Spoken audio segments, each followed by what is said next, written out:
fidgety boy. Spooky month is over. No more spooky. Oh, it's still a couple days.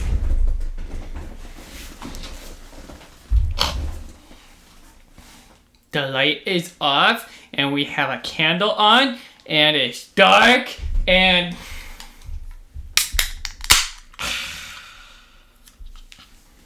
it's spooky.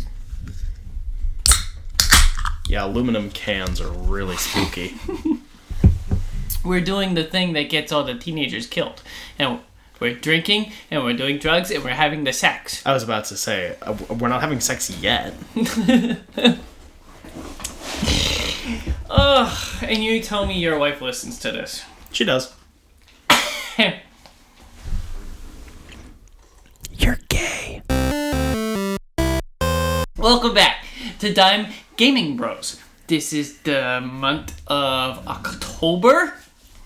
And it's literally November. What are you talking about? This is supposed to be the October release. No, that was last month. What? Which was still released in November, but... yeah, shush. Anyway, we're following up Spoopy Month with more Spoopy. Yes. Last month, we did OG Dead Space, and this month, we're doing the Dead Space Remake. Amazing. You're so articulate. Thank you. It was... Spoopy. It was spoopy. It was put out this year, the year of our Lord, 2023. Developed by Motive Studio and, of course, published by EA, because EA. Duh. Most interesting thing that I found out about this game's development was 3 seconds ago, and I found out it was made in the Frostbite engine, which I was not aware of. We both agreed that made sense. But that's what bugs me about Battlefield 4, is all the lens flares, and, like, Frostbite has a really good lighting engine, but they fucked it up with Battlefield 4. And it bugs me. I guess. That is my biggest takeaway from this version of the game is holy shit, lighting. Lighting. So, last month, we both basically said 10 out of 10 best game ever. Yes. Not really, but sort of. I kind of had low expectations for this remake. I'm not usually interested in remakes or re-releases very much. They just don't really pique my attention. Most of them don't justify their own existence. This one did. Like, pretty quickly. Like, 2 hours in, tops. I wasn't expecting it to. I knew it got a very warm reception when it came out a couple months ago, but I'm very cynical. I've been burnt out with games the past couple of years, so I was expecting dog shit. And then I played it, and I have a couple of detractors, but not much. This was... It's a toss-up which version of the game I like more. Yeah. It's a preference thing. It's not like a technicality thing. Seriously. Generally speaking, I've been keeping people up to tabs. People ask me, what are you playing now? And I've been saying, Dead Space OG or Dead Space Remake. And apparently Dead Space Remake just hit Xbox Game Pass. Yeah, like yesterday. Yeah. And somebody at work was super excited to find that out and downloaded it immediately. And I was like, if it's been a while since you've played OG, you're going to play this one and be like, damn, I don't remember that. And that's probably a change. But it's so minor that you're, like, misremembering it being in the OG one. Like, that's how good this remake is. That was most of my experience playing it, yeah. And I literally went in from playing a New Game Plus on 2008 Dead Space. Right. To 2 hours later playing this one. And I was like, oh, wow, it looks really good. And then as time went on, I was like, I don't remember this being like that. But right. But also, am I dumb? Did I forget this? Am I crazy? And yeah, it's more than just like, wow, they changed it so subtly I couldn't tell. It's more like, it feels like the games are communicating with each other. It's a logical change. Or it's like they didn't have the capacity to do that back then, but it makes perfect sense to do it now that the game engine can handle it. Right. I mean, I think the biggest and easiest example of that is the fact that this is basically open now. Each chapter does have a clear break, but it's not... You don't have to use the tram system to go between chapters. And during each chapter segment, other than the last two, you can travel to anywhere else in the ship whenever the hell you want. And do side quests. Like, yeah, there's a... handful of side quests, and you can just re-explore stuff or go further than you did before, unlike in the original version of the game where it is chapter 2 finish, I am now in chapter 3 hydroponics, and you can't leave until the chapter's over. This one adds a couple of side passageways to sneak between sections, or you can just use the tram and go to them. Like, the whole game renders at the same time, or makes you think that it does. And that's really impressive. Feel like a ship that you're exploring. It's really cool. It is very cool. It definitely makes the chapter breaks seem less, just not necessarily obvious, because like an achievement pops every time, but like it makes it feel more of like a cohesive experience, like, whereas less of a hard chop. It's much smoother, more cohesive. Especially because in the original, each chapter I think had a fairly distinct gameplay type. Like, they would switch up either a feature that you hadn't encountered yet, or they'd rapidly change it over to something else. Whereas, like, your encounters in hydroponics versus, like, the Leviathan fight versus, like, the medical bay are all very different. Whereas now, they actually kind of blend together, and not in, like, it's all gray, homogenate type way, but more like the whole game takes place in one camera shot. This is a thing that Halo Infinite tried to do and kind of failed at. But, like, you can play the whole game all the way through and go through the whole fucking ship. It's not an open world, but it is a lot of very interconnected levels. And I think it's really impressive how well they stitched them together without making it feel... Like they said, they built this thing from the ground up, but they kept 85% of the skeleton, and then they added to it instead of taking away from it. I would say the biggest change is the 0G sections, where you don't... Big Jump. What's that movie? What's the freaking Ender's Game? You don't Ender's Game from wall to wall. You are able to free float and jetpack around, and it's very exciting and cool. From Dead Space 2. You'll find that out, yeah. Yeah, they ported over. That's why when you go through the accessibility controls and you can switch up how the controls work, it has the default controls that they made for this game, and then it has like custom controls, and then Dead Space 1 and Dead Space 2 controls for all the different weird interacting systems. I switched it over to Dead Space 1 controls because that's what I had just been playing. Yeah, it took me a minute to get used to the new modern controls where square is reload, like in any first-person shooter. I don't like the controls they made for this game. I know why they did, because I got used to it quickly. It was good. It works. It's all functional. One of my only complaints about the original game was that there were some parts that felt too first-person shootery and not horror-ish enough.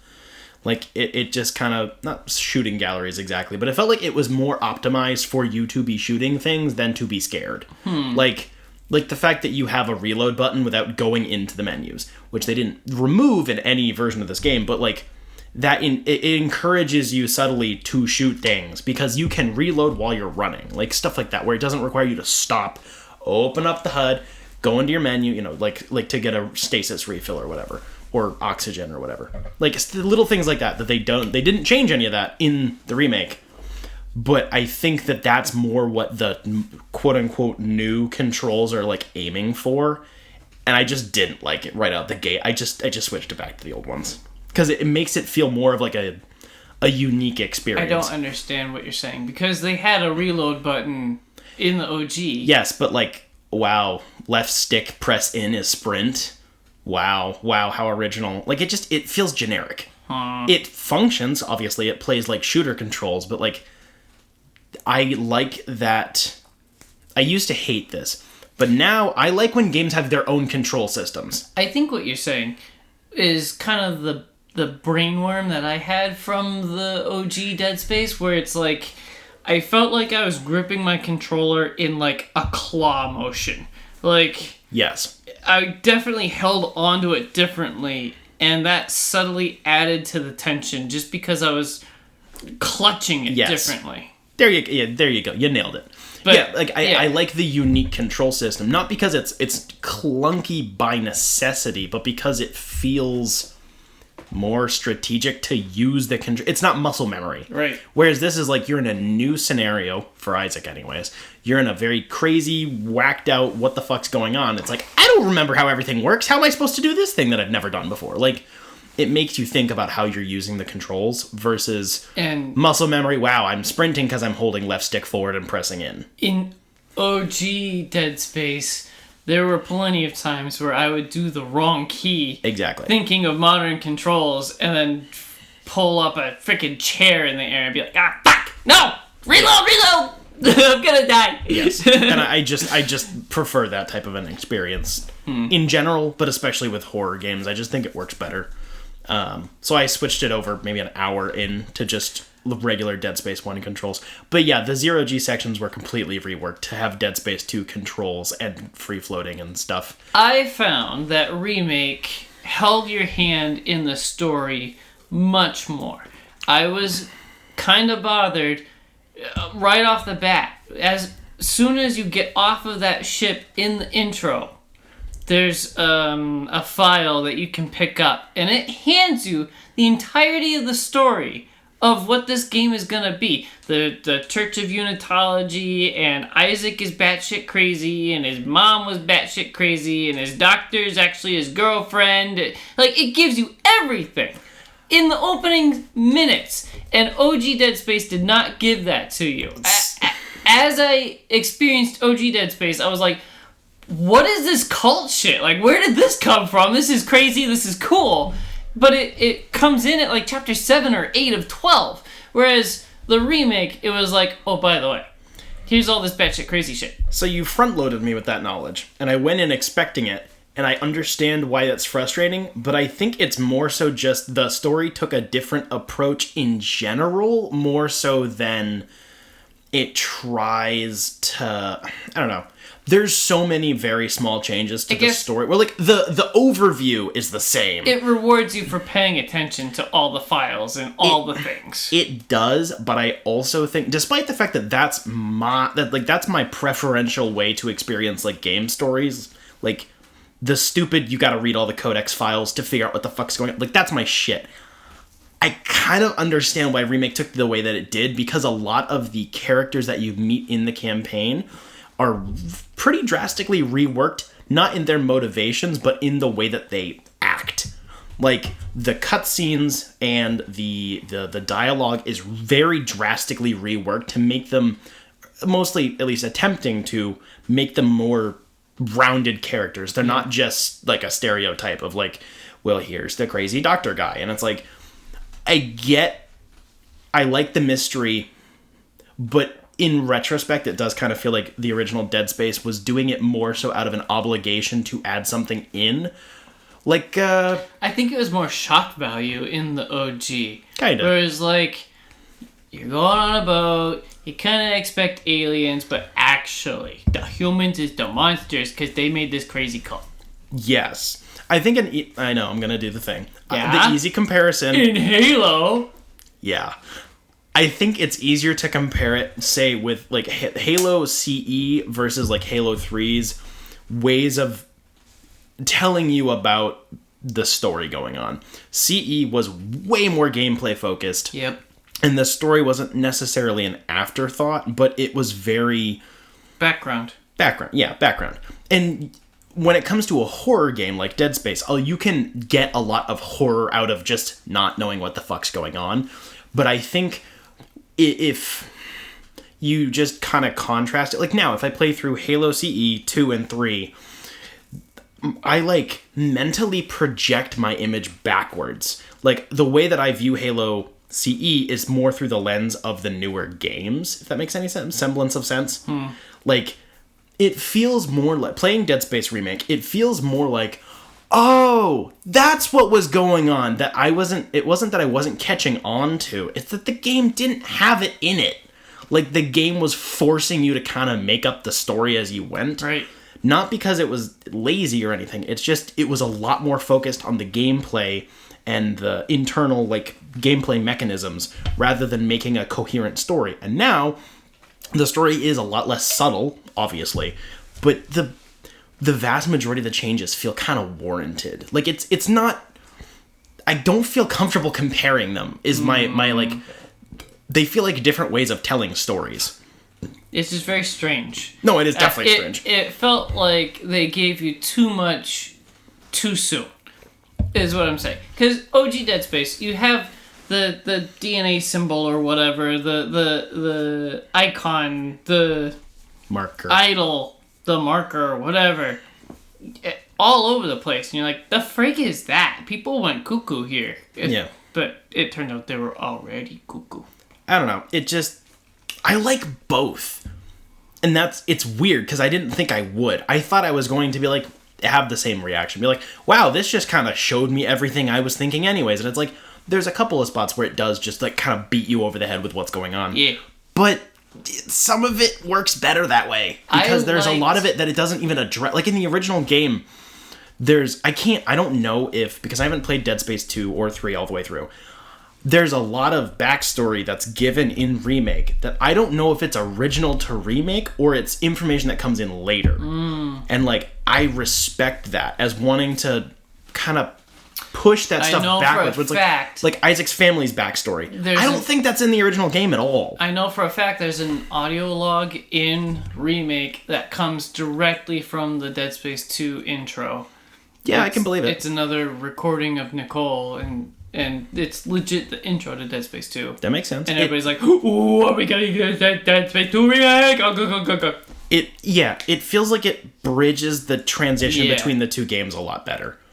And they're probably going to do another remake. I am disappointed to say that I had several bugs in Dead Space Remake. Oh boy. Which we proudly reported there weren't really any in OG.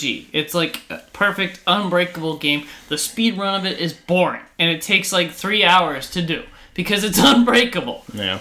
I didn't have much, so please do tell.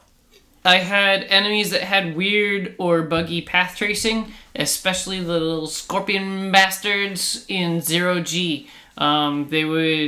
They would jump to the top of a platform, like halfway in a room, and then I'd be under that platform, and they would like glitch to the side and to the top of the platform.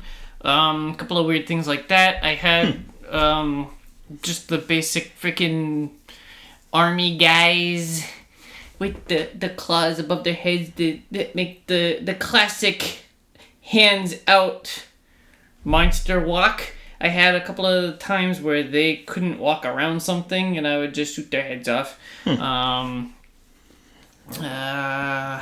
couple of other things like that. I had, especially later in the game, I would open up the boxes on the wall and the loot inside would literally spawn in front of me and be like dropping through the air onto the shelf inside of the box. Okay, I think I saw that once or twice. That's I fair. saw it quite a few times, especially as the game went on. Weird.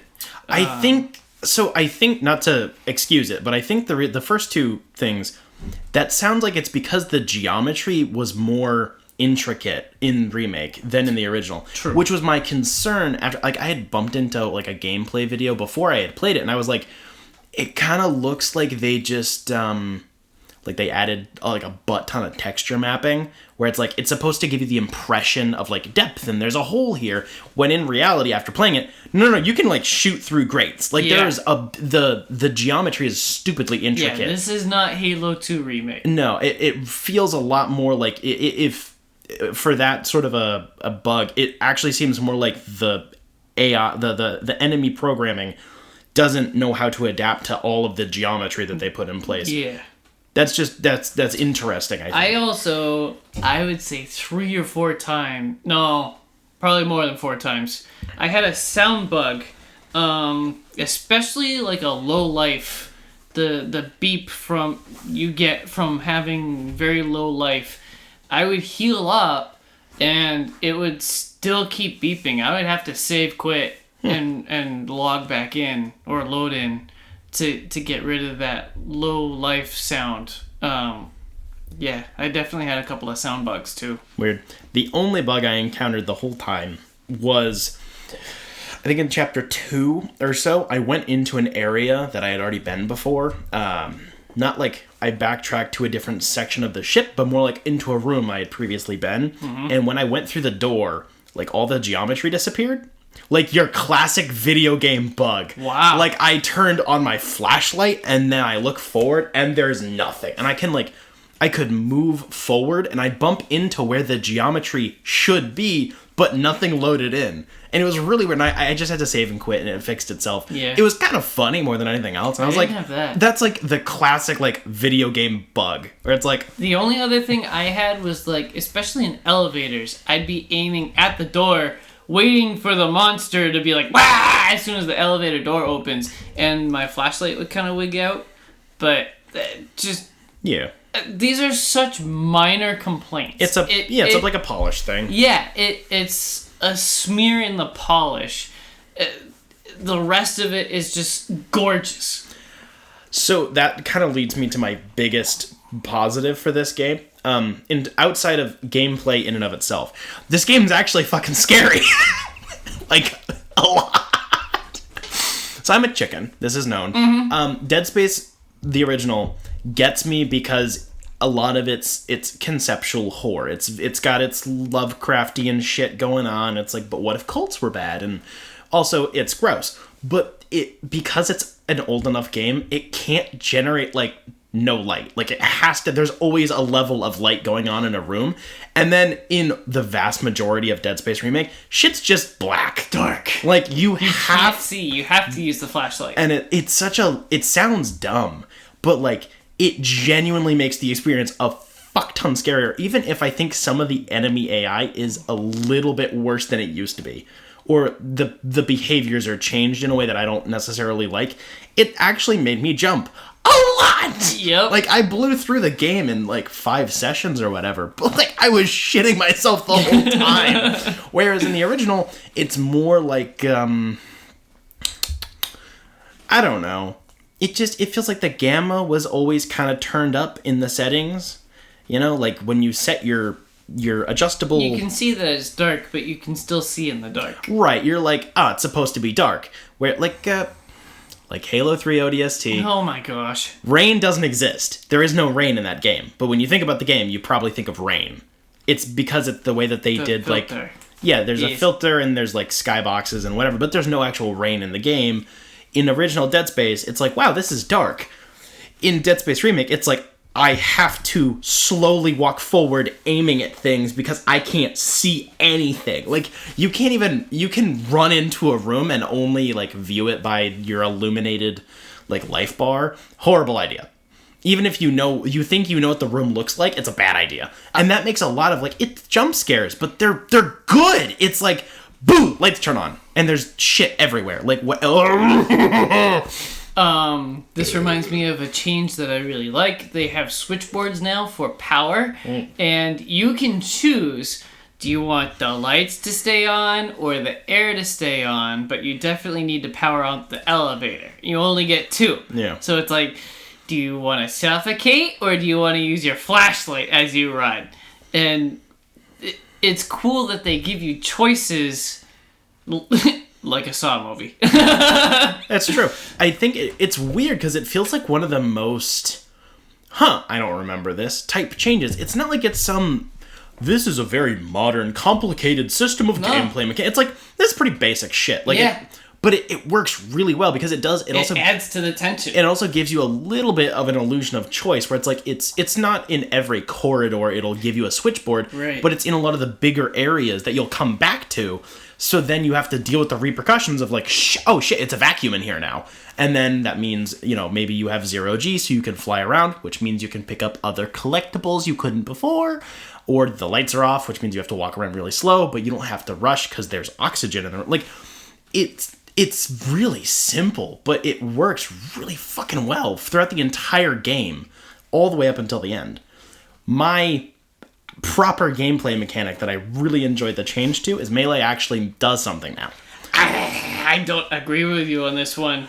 Not amazingly so, but as particularly early in the game before you get a lot of ammunition, or before you have like a good back stock of shootable things, when you have your 5 weapons and your billion ammo. Like, early in the game, I ran out of ammo and I'd have to beat things with my hands. In the original game, melee is fucking useless. It does nothing. Whereas in this game, it's not great, but it's fast enough where the animation will just keep swinging. and it does enough to it takes a while to kill one enemy. But if you will have only one like slasher chasing you, you can kill it with melee without getting hit. It helps a little. I had the upgrade where melee stuns enemies, and I tried using it. I was legit stun locking enemies as I was beating the shit out of them, and it still took a legit 8 hits, and it was like, come on. I had the same thing. I think it's more so just because it adds knockback, and then they have to get back up before you can hit them again. So it feels like it adds more time to it. There's also that achievement where you, backbreaker, where you kill so many enemies by stomping on their back after cutting their legs off. Yeah, it's like 20 enemies or whatever. I thought it was less than that. But anyway, I tried. I don't think I even have one, because stomping on them doesn't do anything. It doesn't feel like it does anything. They would just turn around and be like, ah, bitch, and hit me again. It was so frustrating. Stomping was definitely not great on the damage front. I feel like maybe it's just it feels like it's more effective because the animation is sped up a lot. You can stomp an enemy 3 times before it can hit you, whereas in the original game it's like and it's fucking slow as shit to try to stop, and the animation's just really big and clunky. And now it's not smooth, but it's a lot smoother, and it goes off fast. I don't know. It made me feel like I had more options, even if I didn't. And that's a benefit on the game's front, even if it tricked me into thinking I had more options than I did. The OG one, the slow animations added to the tension of come on, hit him! It did, but when it came to melee or stomping, they're useless in combat. Whereas in the remake, the animations are sped up, but it doesn't feel like it. You still have that tension. It's very good. Yeah. It's just, it's a tweak in approach. Yes. Not a tweak in approach. Weapons have been overhauled here, and they're all fucking fantastic. There's a couple of weapons in the original game that are a little underbaked. They have not great secondary fire modes. I legit didn't use the secondary fire modes for, I don't think, any of these weapons. This is all you, buddy. Sure. The wide plasma cutter, I used whatever that one, the line cutter? Line cutter, yeah. Yes. I used that secondary fire in the OG a lot more. Weird. I couldn't figure out how to use it in Remake, and I was scared of wasting ammo trying to figure it out. So strange. They're trip mines. That's weird. I mean, it's that one I think is the only one. I'd say that the Remake version of secondary fire is worse, but they're just all more. Half of them have had either the damage or speed increased dramatically, and then the other half have been overhauled entirely. The Force Gun. Actually, the Force Gun is the best example. That one sends an asteroid, right?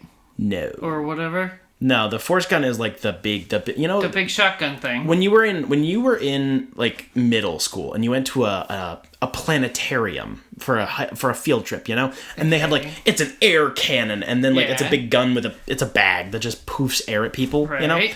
That's what the Force Gun is. Yes. What was the secondary fire for that? I don't remember. But I think it was the asteroid, asshole. I don't know. But in the original game, the Force Gun is fucking useless. In this game, because they added so many new systems to the enemies, it strips their flesh off. The first hit. It's fucking revolting. If you shoot a group of enemies with this, instead of it just doing knockback damage or whatever, it rips their flesh and bones, it rips their flesh and their cartilage and shit off of their bodies, and then does knockback damage.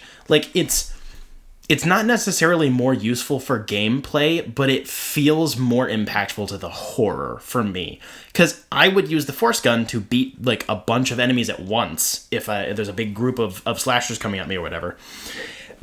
And then they're just skeletons crawling at me. A gravity well. So it's a black hole. Yes. Makes sense. I don't think I used that feature that much. But they're skeletons now. That's spooky. because now you can't. And they're still moving. Yeah, I love that. It's really good. I upgraded the force gun damage so much that I wanted it to be a shotgun, like 1 or 2 hit kills. I think at max damage it's a 3 or 4 hit, but maybe. I don't know. The one weapon that I did find more disappointing in this version, which was the one that I was expecting to not find, that I thought I was going to enjoy more, is the Ripper. The Buzzsaw Louie arm, so to speak. Yes. The big saw blade. The problem with it in the original is that depth perception is hard to perceive in the game. It's kind of hard to judge where it's going to hit because the blade... So your regular fire mode, you shoot the blade out and then you're I guess holding it with like your force, the kinesis gun or whatever, and then it's slowly drifting away from you as it spins. It's really hard to fucking tell where it is though until you're touching something and then it sends off sparks or blood or whatever. Right. It's really fucking hard to tell. In the remake, it's easier to see the blade because... It goes out a short distance, like 3 feet or whatever. And I think it stays closer. It just holds there. Yeah. And the blade does... Because the blade is, like, represented by more pixels, it's easier to see what the blade's doing. But I feel like the damage was dramatically decreased. Like, it feels useless now. In Remake, I was using its the Ripper's alt fire mode to just shoot the saw blade out. Like, because it then ricochets around and whatever. Like, I didn't use primary fire mode that much during this playthrough. Yeah, I tried primary fire on it so many times, and I was like, this is useless, and I just put it in my storage with the flamethrower. Yeah, which is weird, because in my previous playthrough of the original... That was my secondary, was the Ripper. It's still finicky, but it's just odd. I couldn't tell you why it felt so different. It was weird. Ammo drops were really weird in this game, because I put that and the flamethrower in my storage, and I swear I got less ammo for those weapons after putting them in storage. Yeah. So... That's a really cool thing. I hope that carries over to like the plasma cutter only run where it's like it only drops plasma cutter if I store everything else in the storage. Probably, or at least hope so. More so than before. What was I gonna say? I like the tree the skill trees. The skill trees. Yeah. For everything. There's better. Less... Dead Space. Dead Space. But yeah, thank you for listening. It's been a great episode. Yeah. Particularly for the weapons, it feels like there's a lot less wasted space of like, oh, well, I have to spend an extra node to get to that thing. Where it really now it's sucks spending a hard-earned node on nothing. Yeah. Well, next time I'll get something cool out of this. That sucks. And especially because in the original, nodes open security doors for like storage rooms and whatever. In Remake, they changed those doors to have a security clearance, and then they changed all the upgrade trees for weapons, stasis, kinesis, and your armor to only have available slots available. So you know if you want to get the 1 extra damage, you get the 1 extra damage or whatever. I actually felt the impact of the skill trees more in Remake than I did in the original. Not just because there's more actual upgrades to be done, but I think they changed the percentage buffs around a little bit. Probably. I really enjoyed actually upgrading my shit in this game, unlike before, where it didn't feel like it was super beneficial. Something I didn't really approve of is my sex life? No, well, that too. The upgrade trees have parts hidden through the map that are hidden or locked behind the doors that you have to complete the side quest to get the security clearance to get all the parts. And on top of that, the last suit upgrade is hidden in New Game Plus. You have to start playing New Game Plus to get the last suit. So you legit have to play through New Game Plus to get the achievement to get fully upgraded everything. I actually like that change. I really, really hit the end of the story like, did I miss the last suit upgrade? Meh. And then it was like, you got the last suit upgrade because you finished the story. I was like, oh, come on. All right, New Game Plus, let's go. I like that it encouraged me to come back because it also sets you up with a very big... It's not just the last suit upgrade, it's also a fuck ton of credits. So and you can... And yeah, it's like... You don't keep your security clearance so that you can clean up everything. You have to do the security clearance side quest again and then hunt everything down with a walkthrough. Skill issue. If you did all the side quests first, this wouldn't be a problem. Because I did all the side quests first because I'm smart. There's only like 5 of them. They're pretty short. It's not that much. They only added 3 hours of gameplay for the side quests. Maybe it's not that much. It just... One of them's locked behind a story. A chapter. I warned you about it, not realizing... I thought I had missed it, but no, it was in a later chapter. Yes. I don't know. I get what you're saying. I think the last suit upgrade is lame to add behind New Game Plus. I liked the way that they broke up the upgrade tree. So you have, like, base upgrade tree, and then there's... Each weapon has 2 or 3 specials. Yeah. One you'll pick up in the world, and then the other one you have to buy as the story progresses from the shop. And then the other one is locked behind like a master security clearance crate that you have to go back for. Yeah. I liked that because in chapter 10, before the game hits the point of no return... Right. It legit warns you, you cannot explore the Ishimura anymore. Yeah, you're leaving, buddy. Like... I went back and I checked everything, I got all the crates, and I liked having everything ready to go, because I knew I was going to get a crap ton of ammo and nodes and whatever through the last 2 chapters, because they're basically just story missions, and then I'd be able to start the game off, and then it dumped like a big crate of stuff on top of me as the New Game Plus started. It went, by the way, here's 50,000 credits, 10 nodes, a new suit, and all the shit you already had. Go for it. I thought I was starting New Game Plus with the security clearance so I could clean up all the doors that you walk by. Nope. That would have been nice. But no, I have to get the security clearance again and now get the last 3 weapon upgrades. So, meh. Preference. Skill issue. Speaking of the side quests, I really like them. Yes, especially the one that investigates Nicole and what she was doing, and... It again, if you investigate this, it kind of ruins the ending, but you know with the side quest that she and Isaac weren't doing well and something was wrong here, and it was a really good cinematic. It's actually one of the screenshots I took, a long video of her talking, and it's very good, much like... I think that's my favorite change in the game in general is the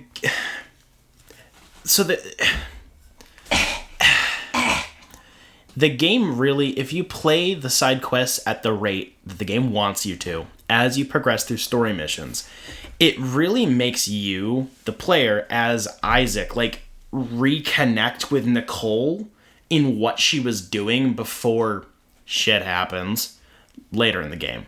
Like, I actually felt like I was getting to know the character. Yes. And then the twists happen. Versus in the original game, it's like a fantasy.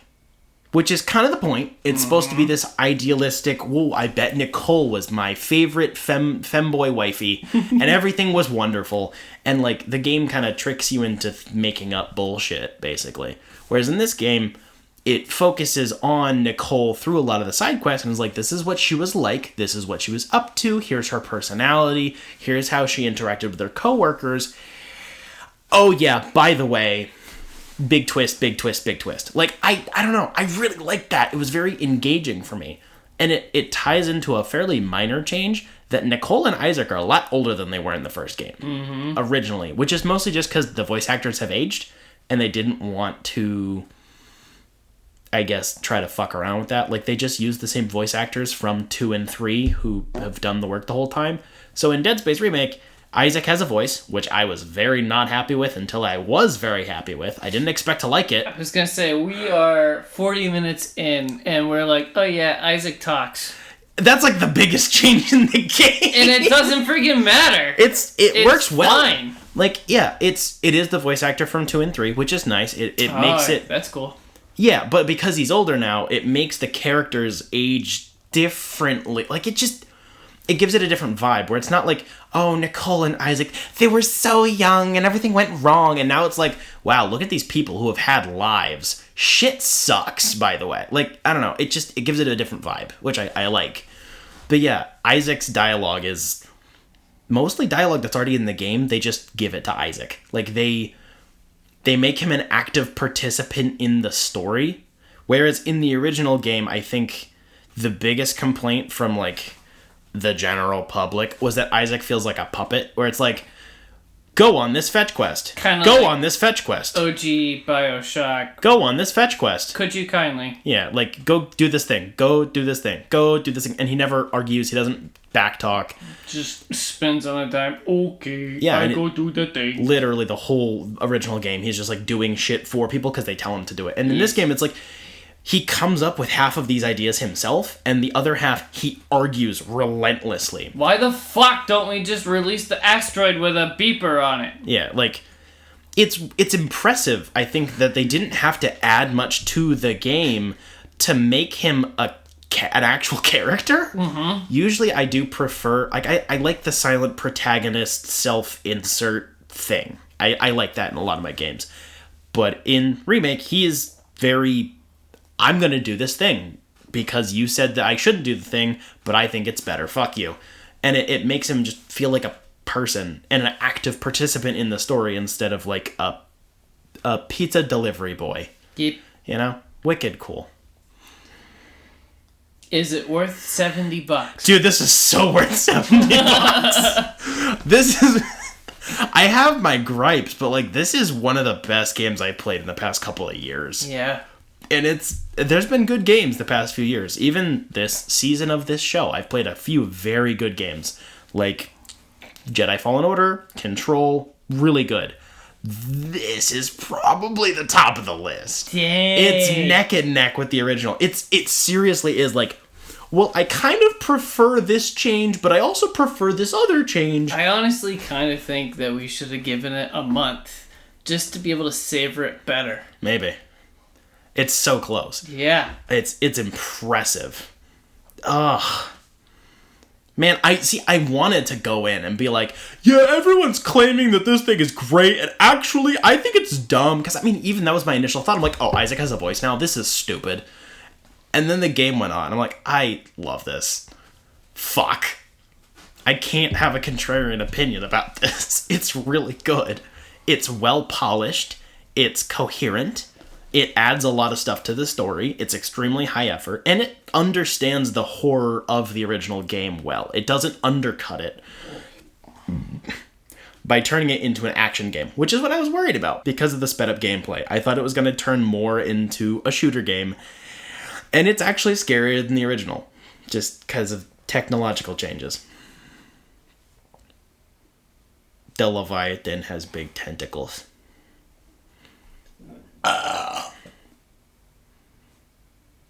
We should talk about the news now. Probably. From Kotaku.com, Castlevania Nocturne, the sequel to Netflix's surprise hit Castlevania anime, premiered on the streamer recently to rave reviews from critics and fans alike, so it's probably not startling to hear that the vampire killing series has been renewed for a second season, but that won't stop me from pumping my fist in the air anyways. As usual, Kotaku is overwriting their articles. Yep. News from Castlevania Nocturne's renewal came in the form of an official trailer announcement by Netflix recently. It follows Richter Belmont, a descendant of Trevor Belmont. Richter, that's what I said. You did not. Yeah, yes, I did. Richter Belmont, a descendant of Trevor Belmont and Syphia Belness, as he and his fellow plucky young allies battle against a vampire messiah plotting to enslave humanity and plunge the world into darkness.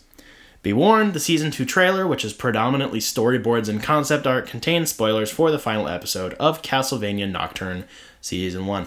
I only got through the first episode of this so far. I haven't started it. We had recently discussed that this looked good and last month. Kind of came out of nowhere. Yep. I went through the original show. Finally, I finished the last season, and it's pretty good so far. I'm only 1 episode in. It makes sense that they're going to renew this. And also, as I said last month, it looks like Netflix is just turning into Crunchyroll. It also makes sense because the anime is cheap to make or whatever. It's cheaper and it's better, like across the board for these sorts of projects. It just works better. Crunchyroll. From IGN.com. Ever since Insomniac first announced that it was working on a Wolverine game for PlayStation, fans have wondered whether it is set in the same universe as Spider-Man 1 and 2 and Miles Morales. There's been plenty of speculation that they're all together, not the least because the original teaser contains a 1048 nod, but otherwise there's been no official word one way or another. In an interview with Kinda Funny, though, Spider-Man 2 director Brian Intihar confirmed that the two games do in fact exist in the same world. They're all 1048, Intihar said, then added, laughing, "I think I got that right." Spider-Man 2 was previously confirmed to be Universe 1048 in Across the Spider-Verse. This means that Wolverine has the potential to tie into Spider-Man's ongoing story, though direct references and other Easter eggs have thus far been relatively few and far between. In our interview with Intihar, we asked whether there were plans to include more teasers for Wolverine, which has thus far remained heavily under wraps. We wouldn't be true Marvel fans if we didn't have discussions like that, but I think for us it was, hey, working on these games is really hard. They're really complicated. And I think it was just like, hey, let's let the Wolverine team cook. Let's let them cook, and if something ever happens in the future, great, Intihar said. But right now, let's just make sure that let's not box anybody into a corner, and let's just make sure that they have a clear runway to make the best Wolverine possible, and it's going to be awesome. So I'm really excited about it, but we wouldn't be like Marvel fans if we didn't talk about things. Wow, that's a whole lot of words for nothing. That makes sense. Yeah. People have, of course, been like, where are the Avengers during this game? It's like, because it's a Spider-Man game, shut up. Mm-hmm. That's stupid. Mm-hmm. We had recently discussed, because Marvel's been announcing a lot of games recently from a crap ton of different developers, that it does appear that everything is in a different continuity, which is cool, but it does make sense that Insomniac would kind of stick all of theirs in one. Mm-hmm. I'm sure that makes it logistically easier. Do you think we'll be able to smoke as Wolverine in the game? How would you make that a gameplay mechanic, though? I don't know. Maybe he just pops it out as he's walking around and he just freaking lights up a cigar. Probably. That immediately makes it T for T. I'm still looking forward to it, though. The Wolverine just seems like... I think it's going to be a very different gameplay approach. I have a feeling. I hope so. I think they're going to cook. I think they're cooking something crazy over there. Freaking cook it already. Let's go. From PCGamer.com, we learned in October unofficially that the popular Pinocchio Souls game, Lies of P, is getting DLC. This is Colin's current favorite game. Now it's official, and it's not only DLC, a full sequel is planned too. Wow. Word of the sequel came via a director's letter, actually a video, in which game director Ji-Won Chow announced that Lies of P... What did I say? Chow. Oof, that's bad. In which game director Ji-Won Choi announced that Lies of P has now surpassed 1 million copies sold, always a nice benchmark of success. To celebrate, Choi confirmed that DLC is in fact on the way, and in a very indirect way also revealed plans for an all-new game. Our highest priority is developing the DLC and working on our sequel, he said. The dev team is putting in significant effort, brainstorming, and exploring different aspects of the projects. It's not much to go on, but it does confirm that Lies of P2, Lies of Q, whatever, is happening. That's a pretty big deal, and there's a lot of excitement for it on the... And there's a lot of... A lot of excitement for it in the responses on X. You mean Twitter. No, it's called X. It's Twitter. It's still Twitter.com, motherfucker! What? That's stupid. Elon Musk is stupid, so Yeah? it's still Twitter. I heard a joke like a month ago, like, how long are we going to call it X, formerly known as Twitter? Just call it one or the other, for fuck's sake. But that would require Elon Musk to have 4 brain cells, and he doesn't have 4 brain cells. He has 2.73 brain cells. This makes sense. This More game, Femboy Simulator. this game got a really good reception so Yep. far. Like, no... Not like Elden Ring levels of like success, but this... Which is too bad, because I'm sure I will like this better than Elden Ring. I agree. But, like, this is getting a warmer reception than I think, like, Dark Souls 3 did. Yep. Like, Dark Souls 3 was good, but it got a good chunk of criticism out the gate. This has nothing. And it's not even from FromSoft. It's just another game of a similar fashion. Everybody's been saying it's Bloodborne again. Oh my gosh. So where Bloodborne 2? This is Bloodborne 2. No! Okay. I didn't include it, but Bloodborne is getting a fan game pretty soon called... It's Bloodborne Kart. And it's kart racing. What? I didn't want to include it in the news because it's stupid, but like a group of people made an actual Bloodborne racing game for reasons. Dude, there's Kotaku articles about it. It's all there. It's real. I swear. I swear.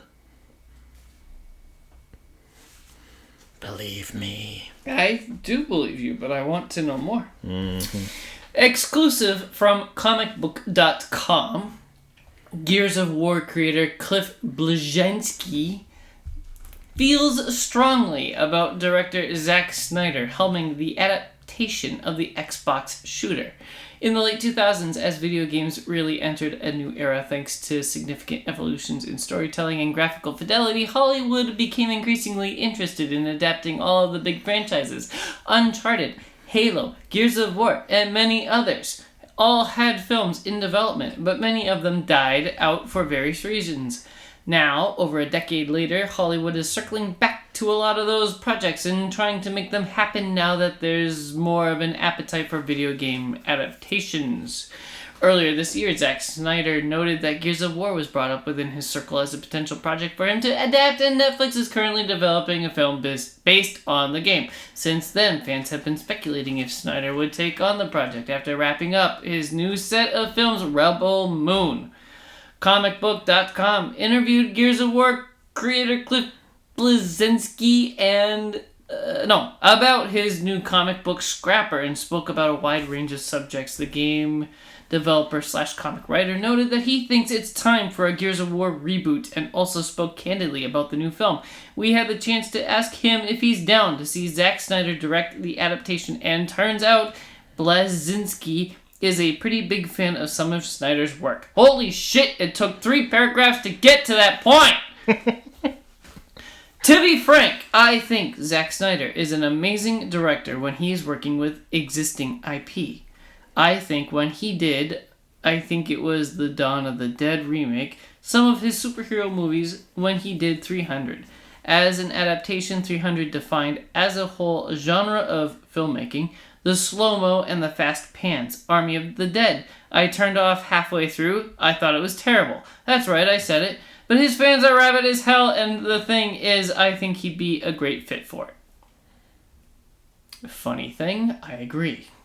I turned off Army of the Dead halfway through because it was awful. But I do think Zack Snyder can handle a Gears of War remake very well. Bleszinski also reiterated his desire to see Dave Bautista play Marcus Phoenix, noting the actor has proven himself both in his wrestling career and his tremendous acting career. It sounds like this Bleszinski guy's a yes man. A little bit. To be fair, the last couple games have got a pretty lukewarm reception, so it makes sense that he would be, on board with, let's rework this thing. I like that so many paragraphs were him gaslighting. Yeah, reboot the series. Oh, Zack Snyder? Yeah, he's okay. I do agree, though. I obviously included it for a reason. The styles do track together. Yep. Very much. They've been talking about this movie for a very long time, and they also, I think, announced an animated series a while back to go along with it, and it's That'd like, be great. Well, Rebel Moon is also getting an animated series along with it from Netflix. So, like, he's already on good terms with Netflix right now. Like, he's, like, their big guy. He's their guy. He's their guy. You fucking do it. Full send. And yeah, Dave Bautista would work. He fucking put on a cosplay, like, a month ago just to be like, guys, please cast me, I swear. Jeez, I didn't know that. It's so goofy, but, like, it makes sense. I mean, Dave Bautista does want to get away from being, I'm the big muscle guy type roles, but, I mean, if I was told that people wanted me to play a character in Gears of War, I would do it. Yep. So, I can't blame them. From PCGamer.com, following surprise layoffs earlier this month that saw a number of well-loved veteran employees put out of work, Destiny studio Bungo has released a statement acknowledging that it has lost a lot of your trust, but says that it remains intensely focused on exceeding your expectations with the upcoming Destiny 2 expansion, The Final Shape. This has only gotten worse as time has gone on. It's been really bad. This has been one of the most difficult weeks in our studio's history as we've parted ways with people we respect and admire, Bungie wrote. We've spent this week supporting one another, including those who are at the studio, as well as friends and colleagues who no longer are. The statement goes on to address negative sentiment from the Destiny community. The mood around the game has reached new lows this year, with the game director at one point making a video apology for how communication had been handled. The catalyst for the wave of negativity engulfing the game was the release of the Lightfall expansion last February, which was a substantial setback from the quality of its predecessor, The Witch Queen. Damn, it's like that was a sequel to The Witch King in the first game. That's so smart! That was the Taken King. Oh, whatever. Same thing. Criticism has only snowballed from that point, usually encompassing player burnout with the seasonal model and how it is monetized. We want to acknowledge the feedback and concern you have about Lightfall and recent seasons, as well as your responses to the reveal of the final shape. We know we have lost a lot of your trust. Destiny needs to surprise and delight. We haven't done this enough, and that's going to change. The entire statement just reeks of PR. Since Bungie left Activision, finally, what everyone thought was the real problem with Destiny, being Activision, was removed from the scenario. It's only gotten worse. It's still Bungie, which is horrible. Yep. But, like, it's still Bungie. Bungie is the problem, because Bungie isn't Bungie from 20 years ago. Bungie is Bungie now. After EA. And Bungie ain't good. Right. Like, it just... I'm glad I finally jumped ship 3 years ago. Dude, they fired Martin Salvatore, their composer. The guy that worked with, Marty O'Donnell for all of Bungie's history. Like, their guy. They fired him for budget reasons, seemingly. Like, this... I thought it was creative differences. No. That was Marty they fired for creative differences. At the beginning of Destiny 1, he had the entire score done, and then they didn't use it, which is really bad. But, like, no, like, they just fired, like, their main composer, because... So that's why you hated Destiny, because they fired Marty. No, I hated Destiny because it fucking sucked. I understand why people wanted to like it. I don't hate the visual style of a lot of it. Like, it's not like it's uninteresting. It's just... Even when Destiny 2 launched, and it's like, hey, this is not as bad as the first one. And then it immediately went back to being the exact same thing. Yep. When it went back to being the exact same thing, that was when I dipped. I was like, all right. This is gonna... we had talked about a couple months ago that they're doing a... Because it's not Quake. They're doing an old game they're bringing back for... The freaking Forerunners or something. Whatever. They're bringing back some other series that they had done from a while ago, and they're making it a multiplayer extraction shooter. Now I have no faith in that. Yep. I was a little positive on that announcement, but this is... I think Bungie's going to go under. Now that they're, like, fully independent from a major publisher, I think they're going to go under in a couple of years. You should Google that name, because it's bugging me. I think it was, like, Forerunners or something. From Kotaku.com, Spider-Man 2 came out on October 20th, but a big post-launch update will follow later in the year. The patch will add a new Game Plus mode, more accessibility options, and the ability to play older missions.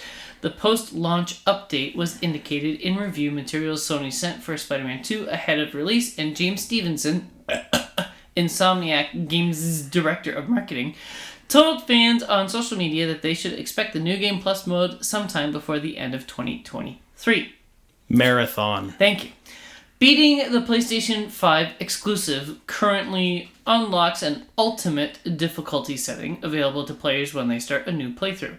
However, they won't carry over any of their unlocked abilities, skills, gadgets, or suit upgrades. This will be a feature reserved for New Game Plus. An ability to replay story missions will also be a big boon to those who want to experience some of the biggest fights and set pieces all over again without replaying the entire game. Sounds like I'm glad I waited to buy it. Yeah. But this is all good. I like that they are adding features later for free. Very good. I like. I agree. It is very lame that they didn't launch with this sort of pretty basic stuff. But it's not like the game had a bad launch. It's not like... It's not the lamest. No, it's not like it's Jedi Survivor levels of busted at launch on day one. But like... It's not even busted. It works. No, it it's just doesn't have all the features. Yeah. And you get the features for free later. Like, that's good. I like this. Yeah. No, it's just... Put it in the box! Don't ship it until it's done. But yeah. It is good that it's free, obviously. And they're still doing it. It's just... delay it 6 fucking months. How's your Callisto Protocol run-through going? Shut the fuck up! That's what I thought. I don't like the game. It's not good. But I gotta finish it because then I can sell it for my $2 and then I'll never have to talk about it again. Nah. From Kotaku.com. I traded it to somebody at work for Chernobyl Light or something. Like, I don't even... It's like a realistic scan of Chernobyl. That's cool. Put into a video game, and I think I won.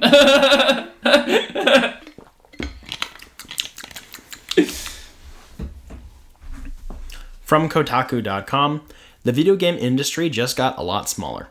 The long and winding saga of Microsoft's $69 billion purchase of Activision Blizzard has finally come to a close, with the companies announcing the completed merger following one last green light from regulators in the UK. Call of Duty is now part of Xbox, and the tech giant has now surpassed Sony as the second biggest gaming company in the world as gaming's big march towards corporate consolidation continues. Do you think this is why Modern Warfare 3 sucks massive balls? No, because they had no control over it until 5 minutes ago, so no. Sus. No. It they just sucks because... the company before the new owner gets it. I mean, Activision Blizzard just sucks in general, so they didn't really tank it. They've always been this bad. In addition to the blockbuster military shooter, Activision Blizzard produces Overwatch 2, Diablo 4, and World of Warcraft. That is a pretty... I hate that that's a list of some of the most valuable properties in all of gaming, and they all suck. They're all getting more and more hate with every day. The acquisition will provide a raft of big games for Microsoft's growing Wow. I'm not... Do you need an autism break? No. Put on the helmet. I'll put on the cone of shame. The dunce hat. We should get a dunce hat for this show. I have a helmet. Call and wore it one week. Microsoft's growing Xbox Game Pass subscription service, as well as make it a massive player on mobile with some of the biggest smartphone games in the world in Candy Crush and Call of Duty Mobile. Microsoft signed a 10-year deal to keep Call of Duty on PlayStation, but has reserved the right to make other Activision Blizzard franchises exclusive to its Xbox platform going forward. Good, bye-bye. Lame and gay consolidation, but also we're not going to get consoles after this next generation. Everything's going to just be a PC. So them signing an exclusivity deal only for COD doesn't even really matter, because the 2 COD games from now, everyone's going to have an interchangeable gaming box, and they're all going to be made by all the companies. Like, it doesn't even matter that much anymore, because everything comes to PC, so, like, it doesn't matter, you know? Whatever. I don't know. From Kotaku.com, After some previous leaks, Sony has officially announced a new, sleeker version of the PlayStation 5. The smaller console comes out in November and will have the same specs as the current PS5 consoles already out on store shelves. With little fanfare or teasing, on October 10th, Sony revealed details and images of two new, slimmer PS5 models, which will eventually replace the current versions of the popular console. In the US, Sony says the new, smaller PS5 will cost either $500 or for the version that comes with an Ultra HD Blu-ray disc drive, or $450 for the digital-only version without a disc drive. This appears to be a price increase over the current digital-only PS5, which at the moment costs just $400. According to the blog post from Sony, the new PS5 has been reduced in volume by more than 30%, which means 31%, and apparently weighs less too. This time around, there are 4 separate cover panels that can be removed and swapped out, unless you went through Dbrand and bought their illegal panels, with the top panels sporting a glossy finish and the bottom panels staying matte like with the current PS5. Internally, the slim PS5 will come with 1 terabyte of storage, an increase over the only 800 gigabytes available in the old models. That appears to be the only real difference inside the machine. So don't expect a PS4 Pro-like upgrade of the PS5 with this new, slimmer variant.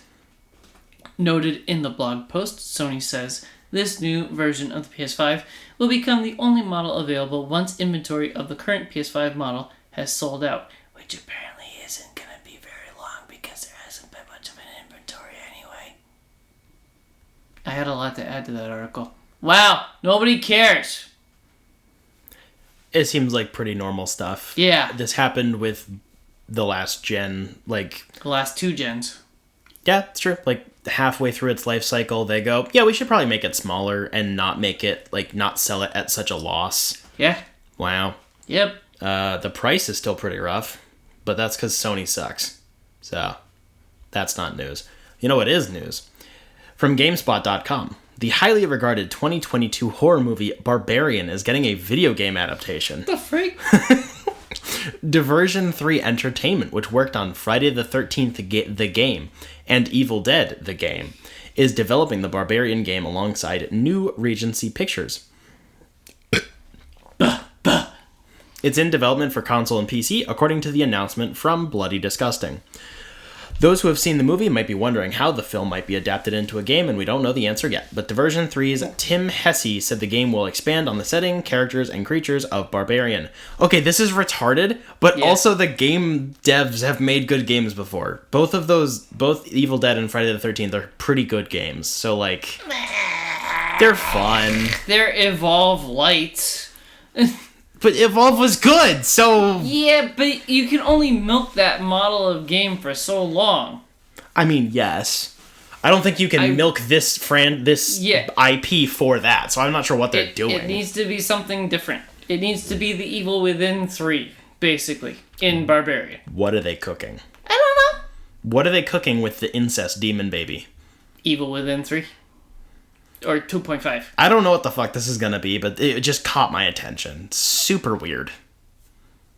You know what else caught I was mad at you when we all went to Barbarian because you ran out of the theater as soon as the first credit popped up on screen. And Colin's like, the freak's wrong with him? And I'm like, I don't know, he's probably bitchy, I hate it when they do the MCU after credit scenes.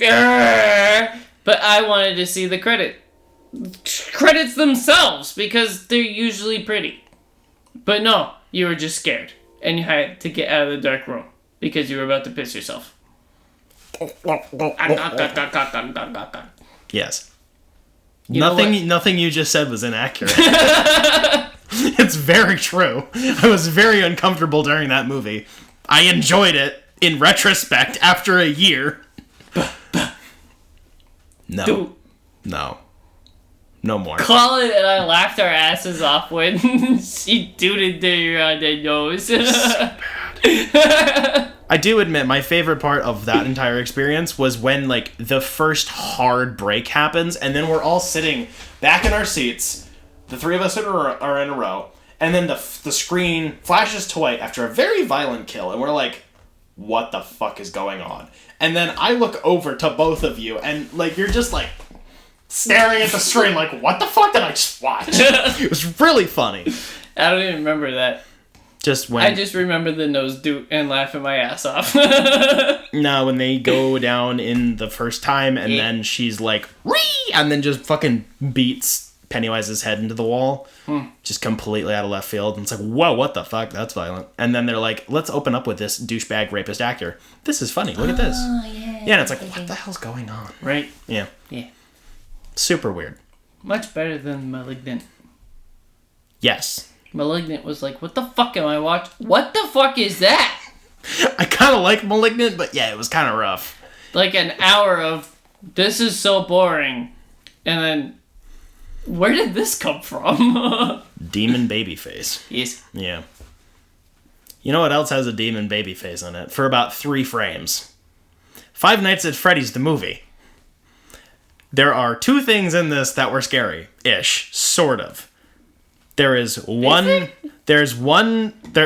okay, things they actually constructed as scares. There's 2 of them.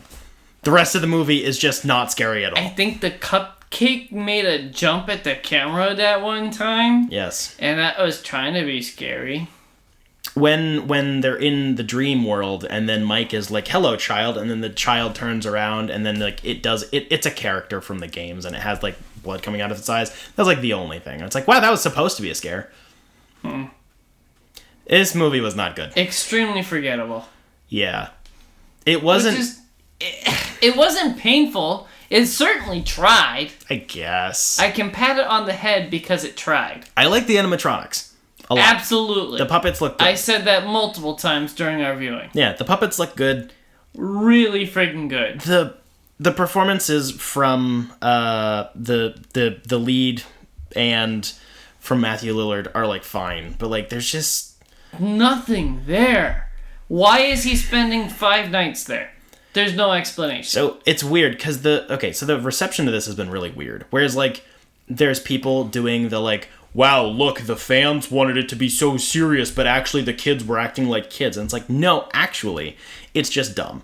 Because this doesn't even make sense from a lore perspective. The little girl goes in there and it's like, wow, look at all my friends. And they do a dancing number. And it's like, what the fuck? She should be dead right now. This should be spooky. Yeah. But it just doesn't know what it wants to be. Sometimes it wants to be spooky, and other times it's like, wow, look at the fun animatronics. This is so much fun. Yeah, it definitely reeks of, like, a billion rewrites, and it went through development hell for 10 years. Because, like, there's the 2 major, I guess, vibes of it, I think, are both interesting. Where, like, dream logic of, like, what Mike is going through with, like, his, like, fucking, narcolepsy, where you sleep during the day. Like, him falling asleep and having nightmares that go back to repressed childhood memories. Like, that stuff's, like, interesting in a vacuum. Yeah, it's fine. But also, it doesn't make sense. It's like, been beat to hell and you need to do something new. Yes. But, like, my thing when I was watching it was, like, this isn't really made for the fans either.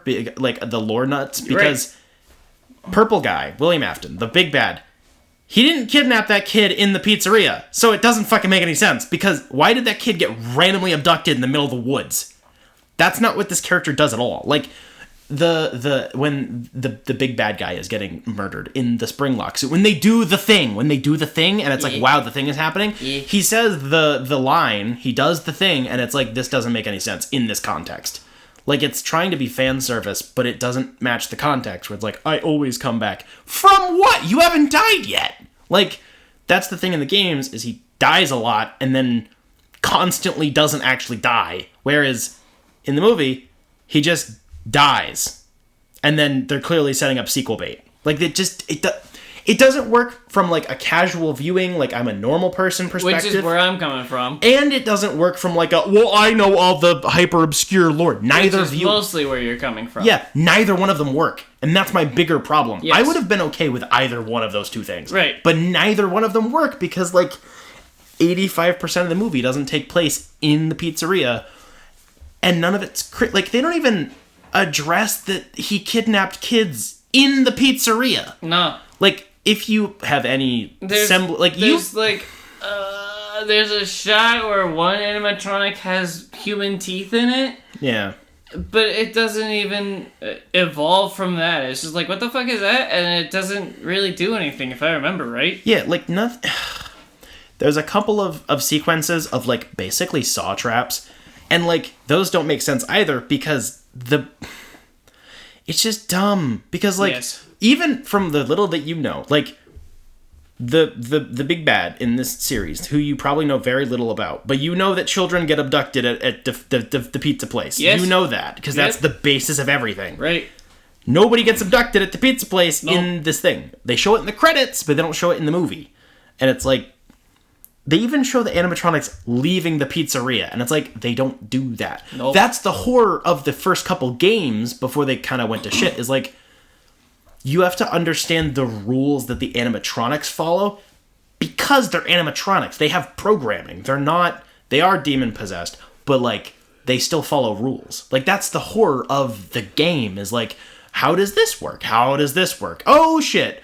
Like if you, hypothetically, you go into the bathroom at the pizzeria, they're not following you in there because they're not programmed to go in the bathrooms. They would see an incredible pee-pee. Incredible lack of a PP, but yeah. Like, but they wouldn't follow you in there because they're not programmed to go in there. Like, that's part of the appeal of it. It's very rules-based. Programming. It's interesting as a gameplay mechanic, but when it comes to this movie, it's like, are they scary? I don't know. Are they powerful? I don't know. Is the bad guy bad? I don't know. Yeah, they just do whatever. Like, scene to scene. Like, that's... Ugh. What made Willy's Wonderland better than this is because, one, there's gore, but two, it follows a set of rules. The rules are dumb, and especially Nicolas Cage's character's rules are dumb, and that's what bothered me about that movie, but at least there's structure. Whereas this is just like, sometimes they murder, and sometimes they dance. Yeah. And there's no logic to it. No.